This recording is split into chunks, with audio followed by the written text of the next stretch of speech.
One sentence. 9 words. Allegedly sent from a plane the world thought was gone forever. And it just blew open aviation's biggest unsolved mystery all over again. This is MH370. 1. The night 239 people vanished from the sky. March 8th, 2014. Just after midnight in Kuala Lumpur, Malaysia Airlines Flight MH370 pushes back from the gate carrying 239 people, 227 passengers and 12 crew members. All of them headed to Beijing on a Boeing 777-200ER. Routine flight. Perfect weather. Nothing suspicious. For the first hour and 19 minutes, everything ran exactly as expected. Radio communications were clean. Kuala Lumpur controllers were tracking the aircraft normally. Then, at 1:19 am local time, First Officer Farik Abdul Hamid sent the final words ever transmitted from that cockpit. Good night, Malaysian 370 standard sign-off. Clean handover to Vietnamese airspace. The controller on the other end heard it and thought absolutely nothing of it. Good night were the final words the co-pilots said before they lost communication. I can confirm that it's 1:19 when we got the last transmission from the cockpit that says, all right. 2 minutes later at 1:21 am, the transponder went dark. MH370 disappeared from every civilian radar screen on Earth. No SOS, no emergency signal, no distress call. A Boeing 777 carrying 239 people just vanished. Vietnamese controllers tried to raise the flight. Silence. Malaysian controllers tried. Still nothing. It took nearly an hour before anyone even confirmed the plane was gone, because no automated alarm fired. The system saw a blip disappear, and in the confusion of airspace handover between two countries, 60 minutes passed before a proper search was even launched. Delivery Malaysia 370, good morning.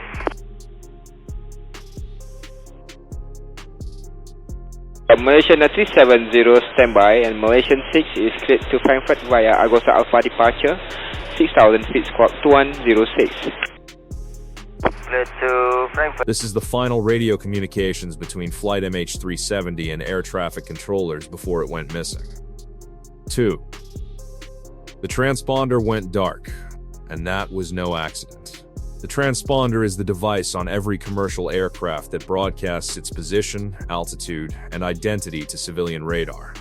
On a Boeing 777, you cannot accidentally turn it off.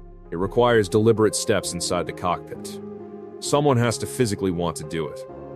At 1:21 am, MH370's transponder was manually switched off. Manually. Investigators confirmed this within the first week. Not an electrical failure. Not a short circuit. Someone reached into the overhead panel and turned it off on purpose.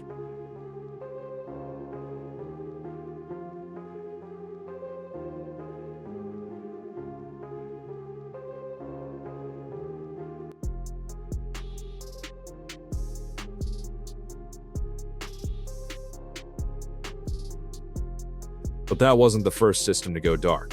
The ACARS, the automated system that sends real-time maintenance and flight data back to the airline, had already stopped transmitting about 14 minutes before that final voice call. So communications were being killed in sequence. ACARS first. Transponder second. That is not what any emergency or mechanical failure looks like.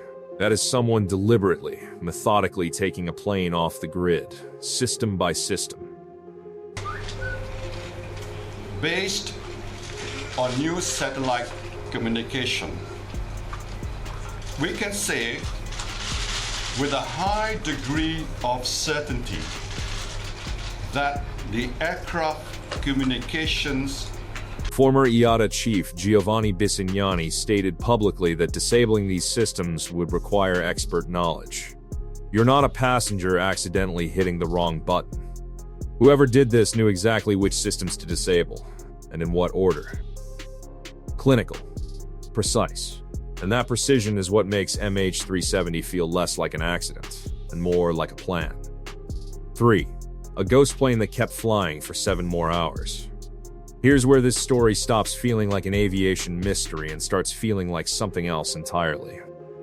After MH370 dropped off civilian radar, the assumption was the plane had crashed somewhere close. The South China Sea, maybe the Gulf of Thailand. That's what everyone searched first. That's where they were wrong. Malaysian military radar, which operates completely independently of transponder-based tracking, continued to silently follow a target matching MH370's flight profile. The aircraft had turned around, completely reversed course.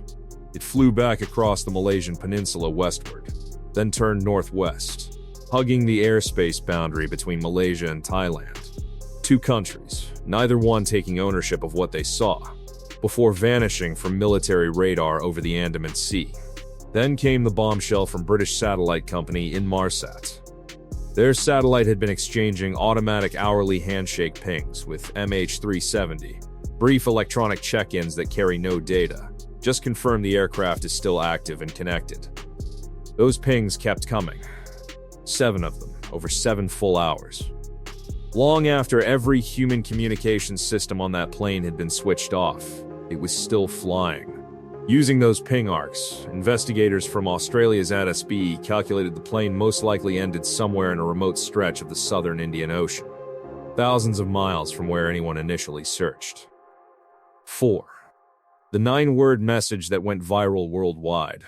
Starting in late 2024, a claim began spreading rapidly across social media, Facebook, YouTube, TikTok, describing what was said to be a passenger text message sent from aboard MH370. The message was allegedly attributed to a Chinese passenger named Zhang Wei, and according to the posts, it had been extracted from deep within Inmarsat's raw satellite metadata, data originally dismissed as background interference during 2014 scans.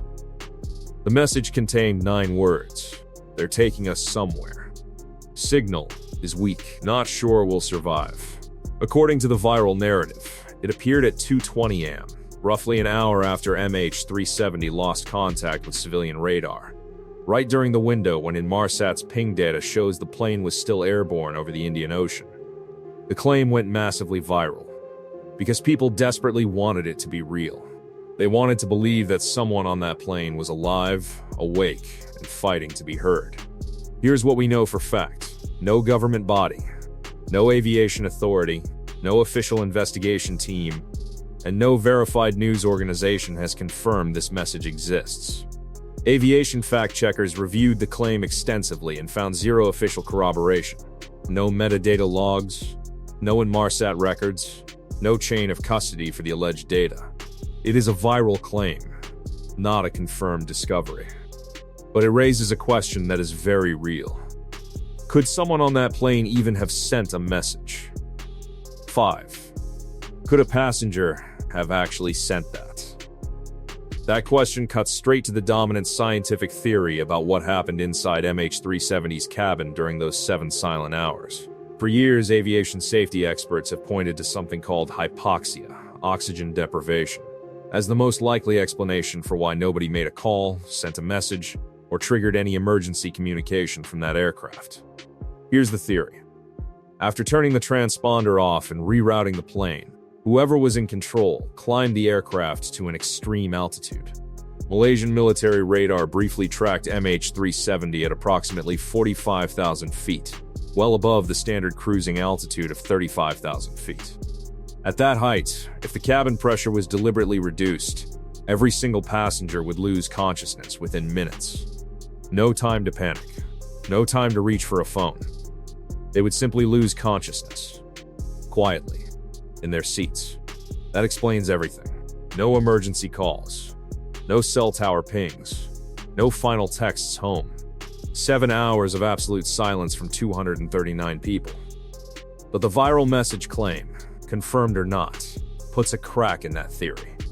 Because you cannot type 9 coherent, legible, contextually accurate words if you have lost consciousness from oxygen deprivation. The logic doesn't work. Either the hypoxia theory is incomplete, or the message wasn't sent from that plane.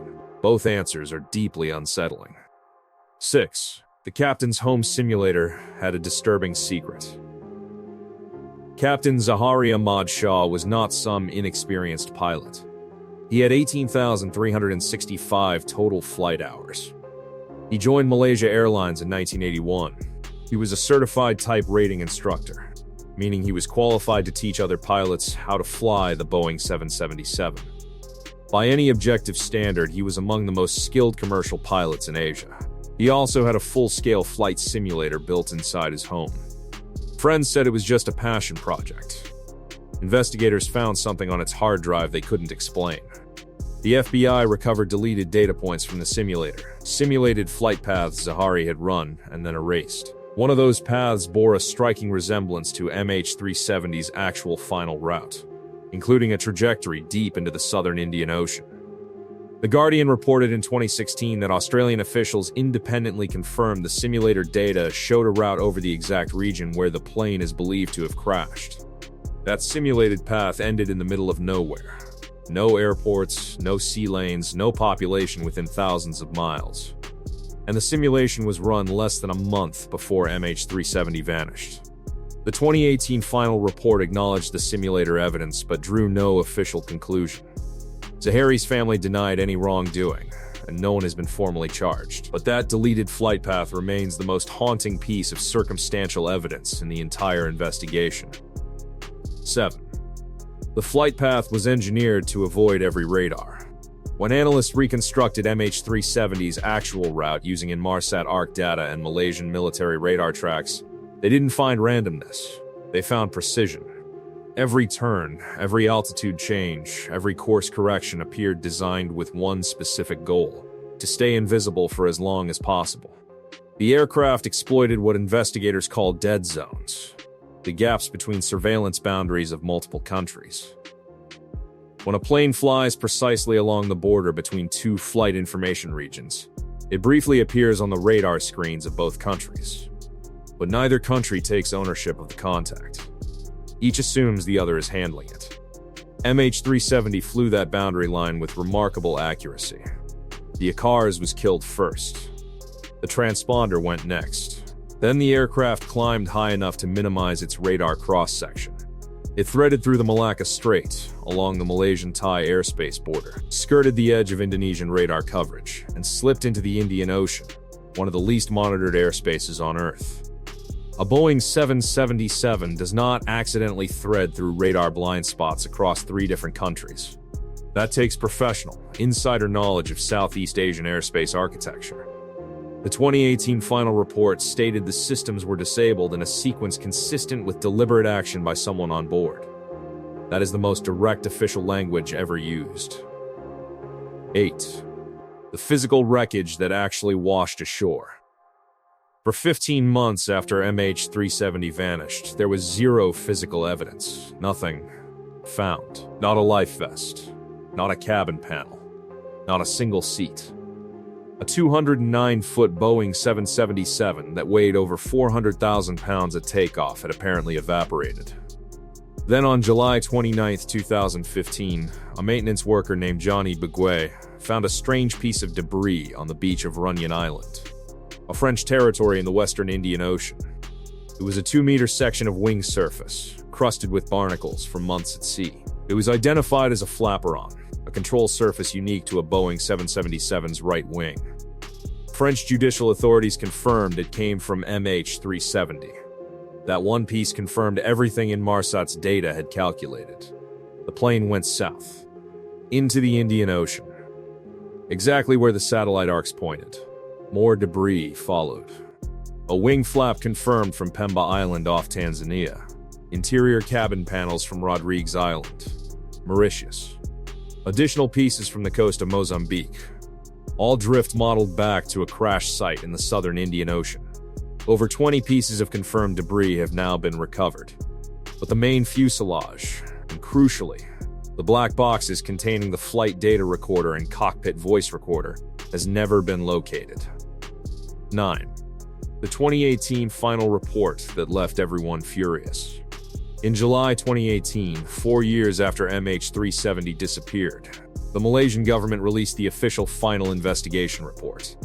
It ran to 495 pages. Families of 239 victims had waited 4 years for answers.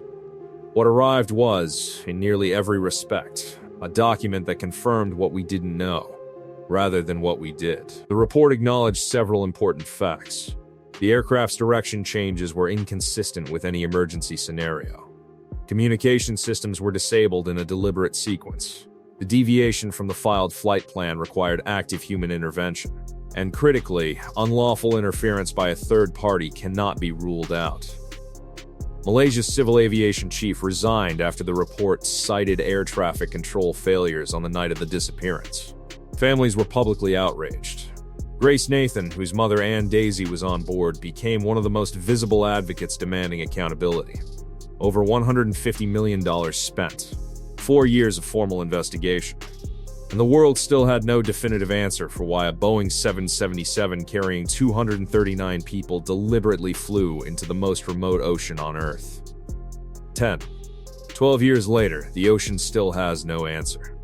MH370 vanished on March 8, 2014.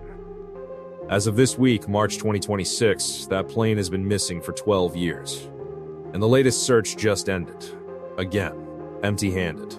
Ocean Infinity, a deep-sea exploration company, signed a no-fine, no-fee agreement with the Malaysian government in early 2025 to search a new targeted 15,000 square kilometer zone in the southern Indian Ocean. They deployed the most advanced autonomous underwater vehicles in existence. The operation ran across 2 phases, March 2025, then late December 2025 through January 2026. 28 operational days total. 0 findings. On the 12th anniversary this week, The Guardian reported that families were immediately calling for the search contract to be extended. Voice 370, the international family advocacy group, issued a statement urging Malaysia not to allow the contract to expire without widening the search zone. The Malaysian government pledged to update families on next steps, but offered no concrete timeline. That is not just a failure of technology. That is a failure of accountability. To 239 people, and to every family still waiting for the truth. MH370 is not just a missing plane. It is 239 people who boarded a routine flight and were never seen again. Whether that alleged message was real or not, the questions it raises absolutely are. Until the black boxes surface, the truth stays buried. Subscribe if you want the full story.